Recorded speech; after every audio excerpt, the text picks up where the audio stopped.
Hey everybody, Simon here from Projects in the Barn.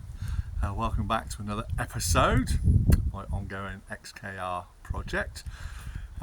Today we're going to finally have a look underneath the cam cover on the right hand bank and just to see if we can see anything suspicious going on. Those that are wondering what I'm talking about, please just have a check back on my last video where I had a bit of a catch-up chat with everybody. At the moment I'm just having a misfire on all 4 cylinders on the right hand bank, even though I've replaced all the coil packs, all the spark plugs, and the knock-in / slapping noise is still there, and I don't know what it is. So I just need to start taking stuff apart. Everybody always talks about timing chain tensioners. It's a real hot topic on these cars. So just to satisfy myself, because I don't have all the history for the car, I don't know if the chains have ever been changed, the tensioners have ever been changed. There is evidence that the bonnet's been off in the past, which could possibly indicate someone's been in there and done it, but I just don't know. But as a basic rule, let's make sure our chains and tensioners are in good order before we start moving on to other stuff. So we're going to start with the basics. So an easy way for me to check to see if they've ever been changed out is by removing the cam cover on the right hand bank. It's the easiest access. I haven't got the oil dipstick or anything to contend with. Take that off, and that'll then give me access to look down to see if I can see any signs that the tensioners or guides have ever been replaced to the more upgraded ones, because this would have been the earlier plastic tensioners. May have just been on the cusp of the first upgrade, I'm not too sure, but we'll take it off and have a look. Yeah, we'll see what we find, and then once I've satisfied myself with that, good or bad, we can then move forward with the rest of the engine and see what we need to do with it. So you'll notice the bonnet is up, and my driveway is getting overgrown because of the weather, and the car's stuck here, so I don't want to start up until I can definitely say for sure if the chains are okay or whether it's jumped a tooth. And all I'm planning on doing is removing the airbox, the snorkel from the throttle body, and then that'll give me access to remove the coil packs and spark plugs that we've already done, and then we can see about removing all the bolts around the cam cover itself. And we're just going to do it on this side. So what I'm going to do is I'm going to take it to a state where I've removed the coil packs and the spark plugs. You don't really need to see me do that because I did it in the last couple of videos when I replaced all that. If you're interested to see how you replace the spark plugs and the coil packs, please go back a couple of episodes and you'll see me do that. But there's no sense in me repeating that here, so we're going to remove that. So with the power of YouTube, we are going to have all that replaced and see us now just with the cam cover and the coil pack cover missing. Okay, 3, 2, 1. There we go. Does my magic trick work? Right, spark plugs out, and look at the state of them.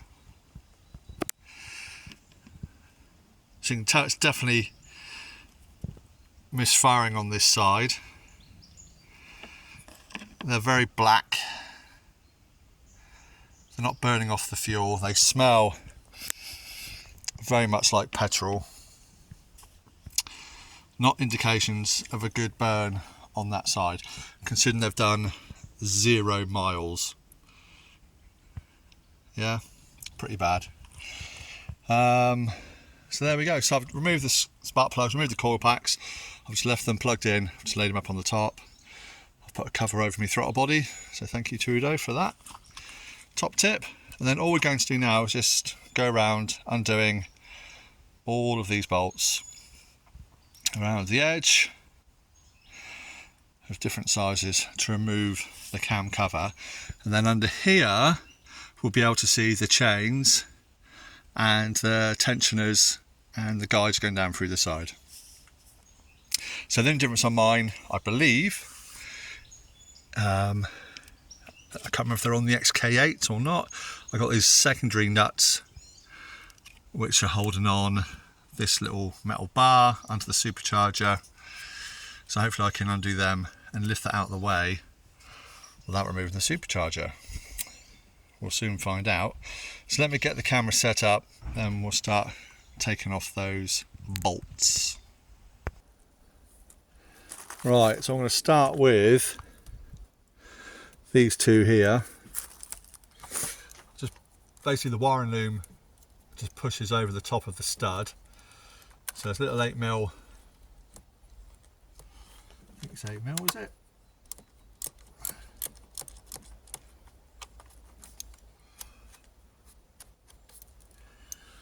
Oh, that's tricky. It might be a bit smaller. That might be a 7. So let me get the 7mm. Right, it's not a 7. It was an 8. It's giving me grief. I've put a WD-40 on it. So I've managed to get an 8mm socket down on there. Let's. Oh.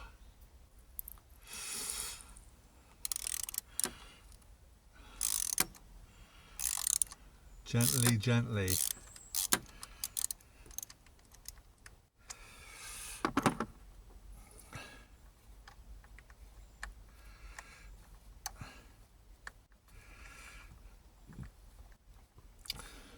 I can't imagine that's ever been off.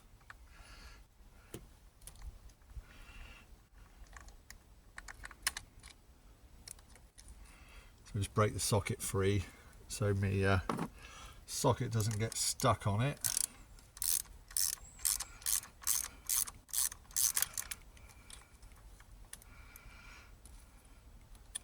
I'm not sure if I need to take it all the way off, but I will.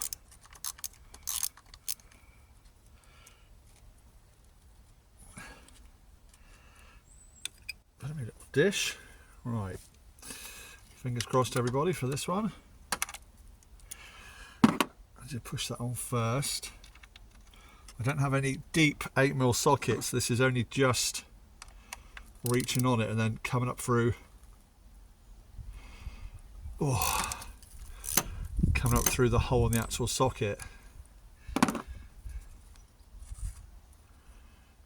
I'm just going to break it free if I can.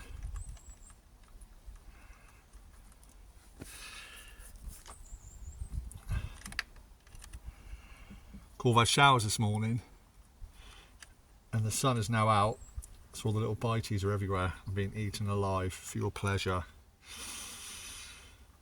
I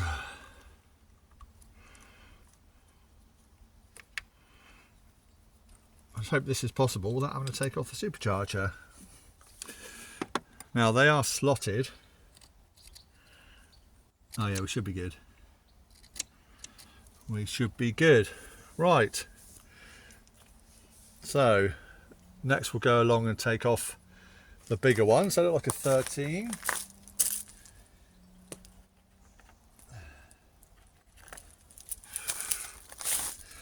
Maybe they're not.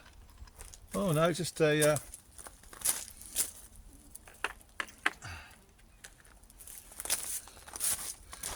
10.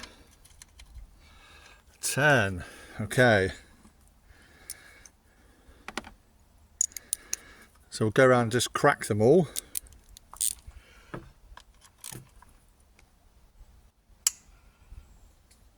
Oh.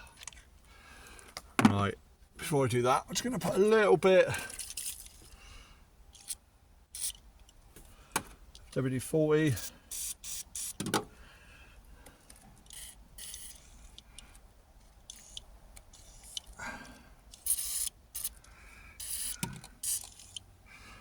Just to aid me. I definitely do not want to break anything here. That's for sure. Oh, I need a new can of WD-40.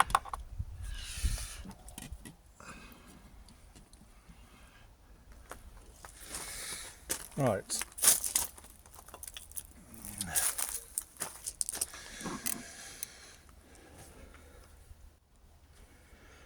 We'll just give that a minute or so just to penetrate, and then we'll see if we can break those bad boys off. Okay, so we've left it a few minutes. I've just moved my camera up slightly so you can see me go at the top bolt there. So, yeah, just want to gently. Yeah, first one.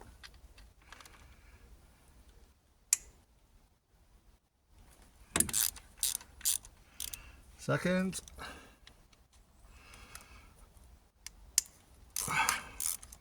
Nice. Oh, that one was actually loose.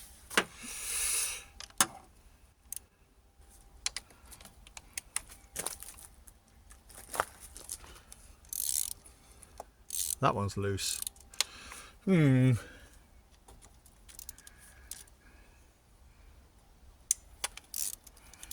Okay.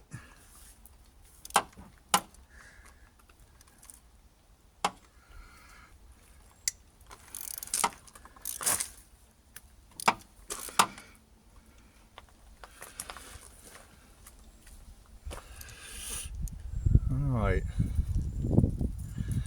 Interesting. Let's see if we can get these ones. My arm's in the way, I apologise.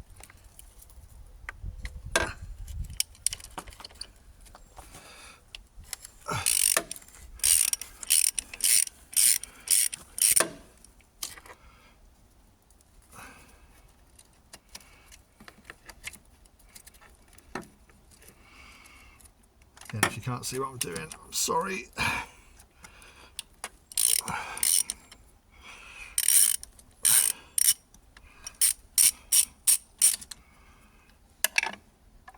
Right.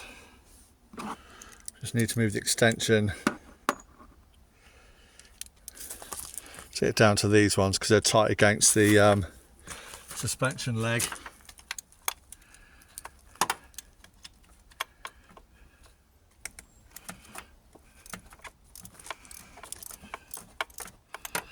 Right, got that one.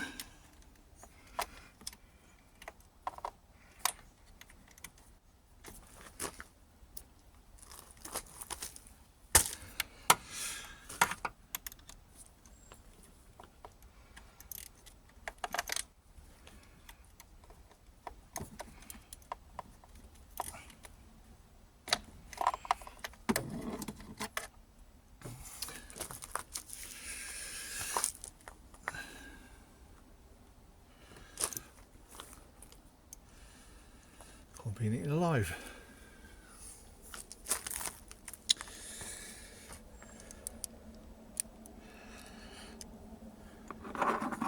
These two are a little bit tricky down here, just trying to get on. There we go. Oh, he's tight.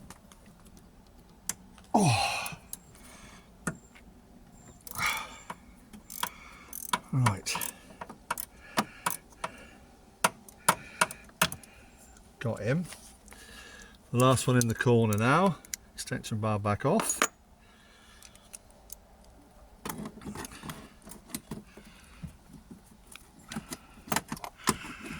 Apologies again if you can't see what I'm doing. Oh, I'm going to get to that one.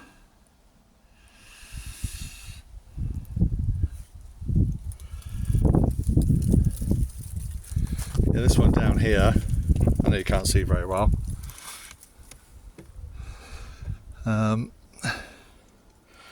It's here on the corner, down there. He's tight against the aluminium heat shield. So I'll do my best to get in there.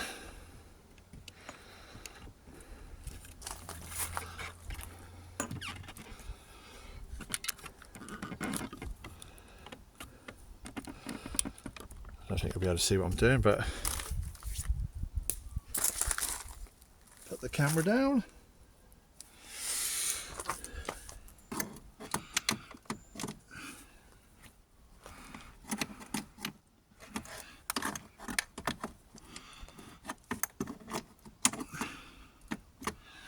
Now, I might have to get me a little bendy tool. 2 secs. Crikey, that was a struggle. Well, I've gone to a slightly shorter 10mm socket. Let's see.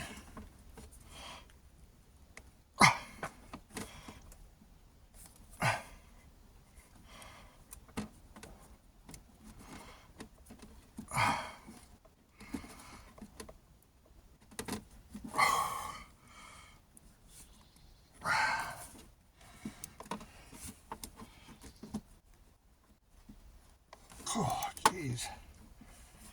Certainly not made it easy.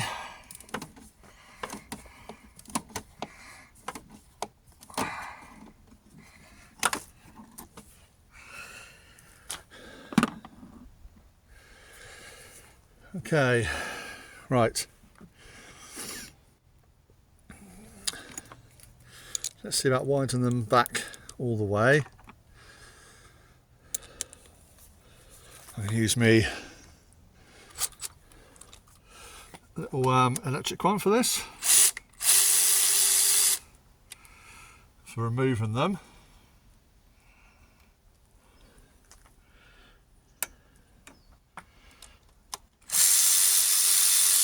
But they will need to be torqued in properly.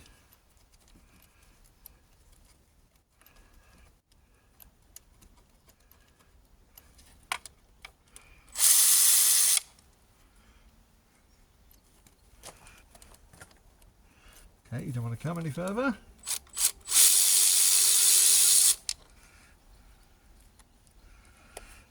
There we go.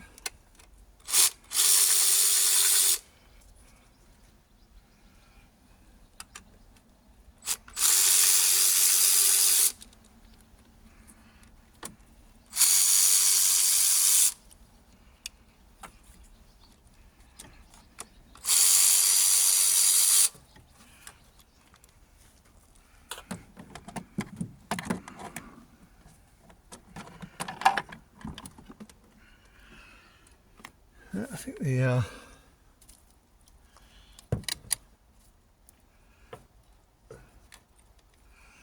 rest are going to have to be old-fashioned.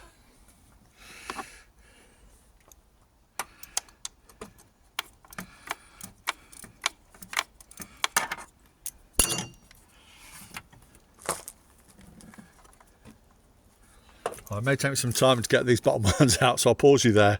I'll come back when I've got them free. Right, I've managed to use me superpower grip fingers to get that one down there. My God, I need a little one of these, look, little swivel head. I've not got one small enough. Anyway, that's them, all finger tight. They've all stayed inside the case, apart from this top corner. I guess these two middle ones here.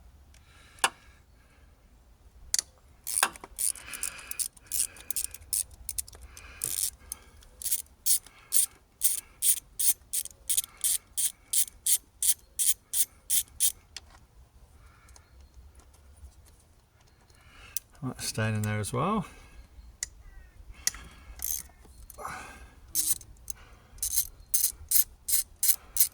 And hopefully you can see what I'm doing.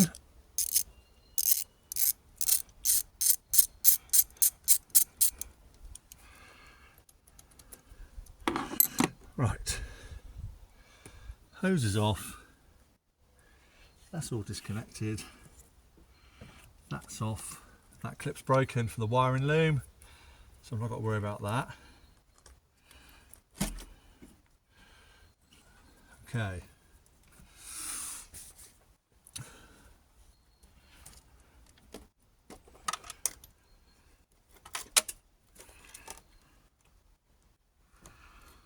Try and remove this now. Bearing in mind there's a seal underneath. Make sure. Right, don't want to be pinching any of the wires.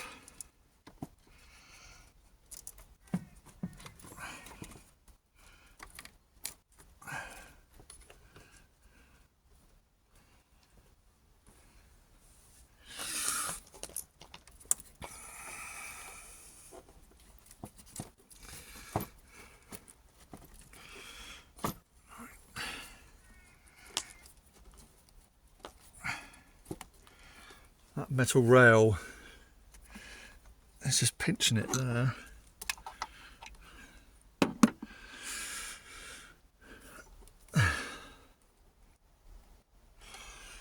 So just get a little trim tool to push that back. Okay, got a little plastic trim tool. push that out of the way.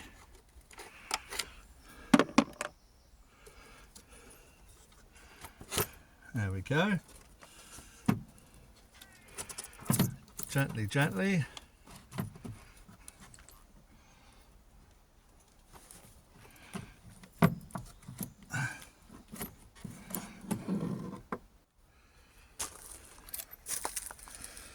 Right, cam cover off.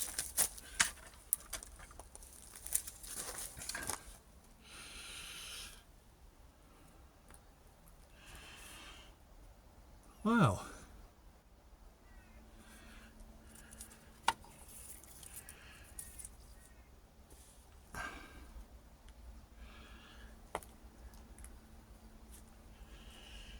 What can we see?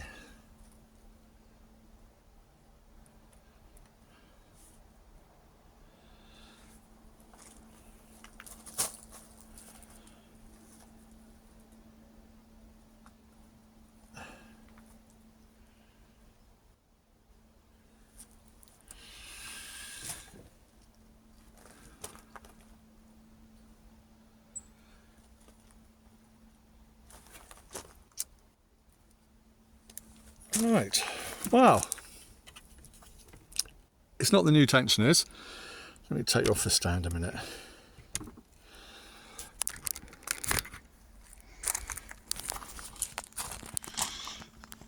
It's the older tensioners,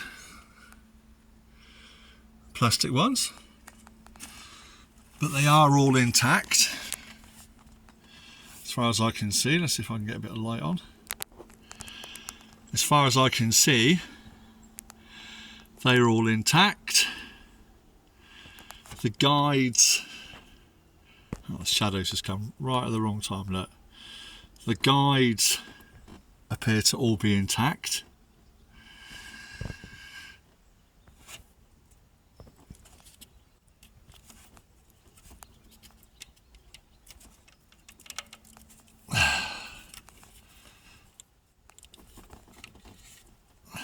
Interesting. Interesting. Now, I was half expecting to see that it's jumped a tooth and these tensioners, guides to be broken, chains to be slapping around. And as we can see, that is not the case. That all appears to be in good working order. What I was also expecting is if it's jumped a tooth, this is what they refer to as the cam flats, there and here. And if it's jumped a tooth, these would be out of line. I know they're not perfectly lined up at the moment. What you should see is these flats parallel with the top of the head and parallel with each other, so they should all be lined up when the end is rotated round to show it, because that's the bit you would lock down when you're doing your chains and your tensioners. However, there is not an issue that I can obviously see with any of that. The guides look good, the tensioners look good. I don't know what series of tensioners they are. All you eagle-eyed subscribers will probably be able to tell me. I don't know.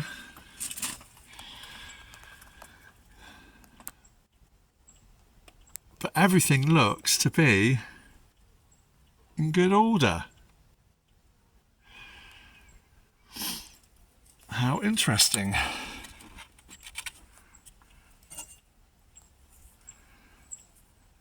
Ah, look what I just found.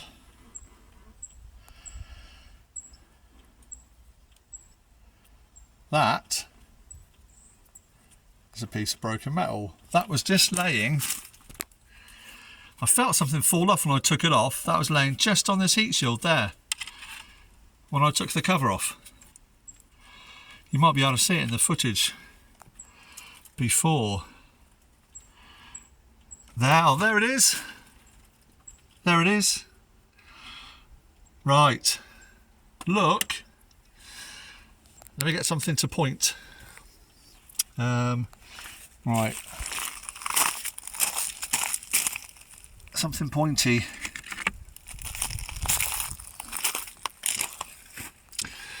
Look at that shim there. Can you see that? See it broken?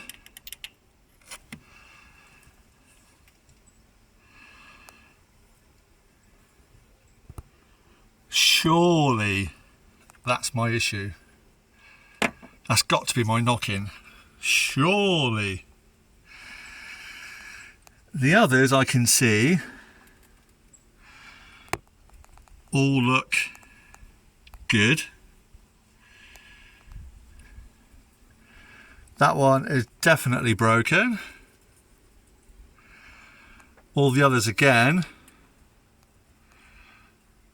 look good. Haha. Right. And at the top,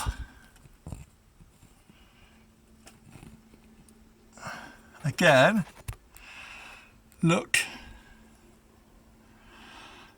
good.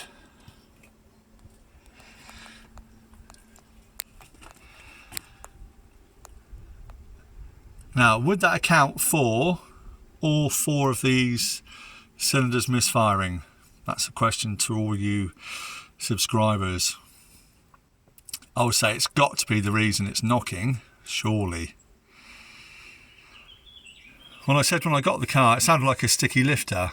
Now, as I understand it, well, I know they don't have hydraulic lifters, they have shims.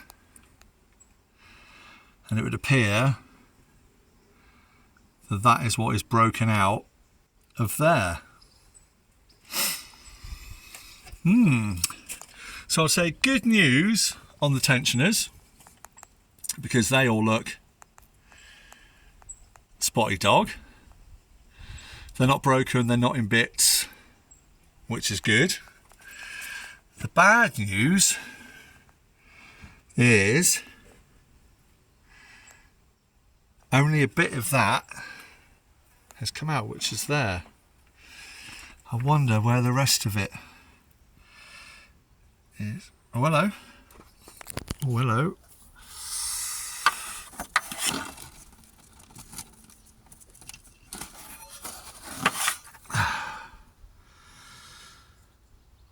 There's another bit.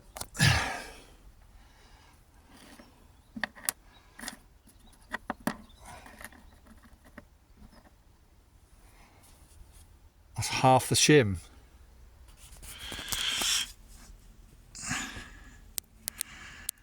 Any more bits of shim? Any more bits of shim? Oh.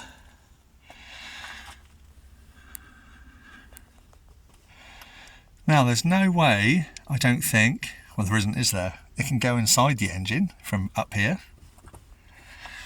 Because all we got is inlet and outlet. So there's nothing there that would really allow bits to drop down in the engine, certainly not big bits like that.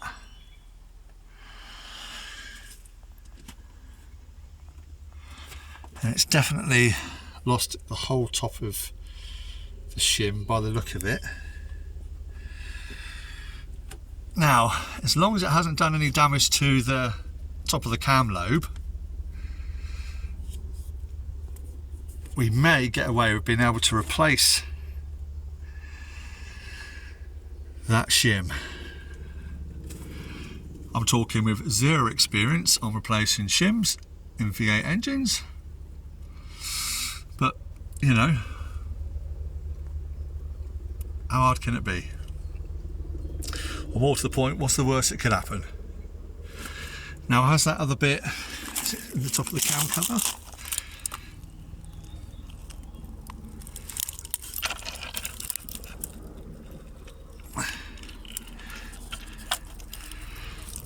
know. It could have fallen out. Could have fallen on the floor. Possibly. Might have to have a look up under there. What obviously we don't want for it to happen is to be inside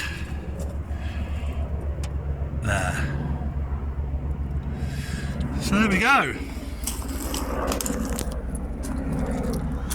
That's a big helicopter, look at that.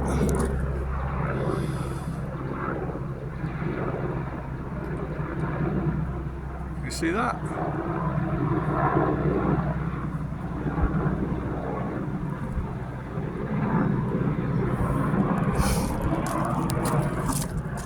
I digress.